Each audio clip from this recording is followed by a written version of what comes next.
একমাত্র সন্তান সৌমিককে হারিয়ে দিশেহারা পরিবার, স্বজনদের আহাজারিতে ভারী চারপাশ।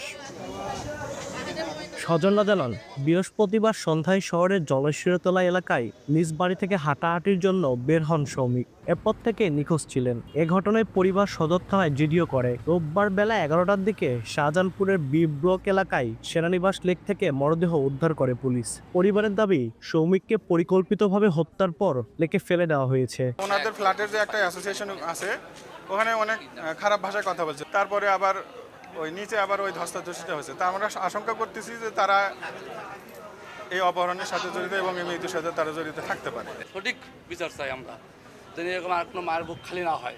পুলিশ বলছে, বাড়ি থেকে নিখোঁজ হওয়ার পর শুক্রবার রাতে ঢাকায় গিয়েছিলেন সৌমিক। বসুন্ধরা শপিং কমপ্লেক্সে এক বন্ধুর সঙ্গে সাক্ষাৎ হয় তার। মরদেহে কোনো আঘাতের চিহ্ন না থাকলেও তার চোখ মুখ দিয়ে রক্ত বের হচ্ছিল। তার শরীরে এখন পর্যন্ত কোনো আঘাতের কোনো চিহ্ন পাওয়া যায়নি। হত্যা না আত্মহত্যা এটি আমরা তদন্ত করে দেখছি। ময়না তদন্তের পরে আসলে সত্য মিথ্যা বের হয়ে আসবে।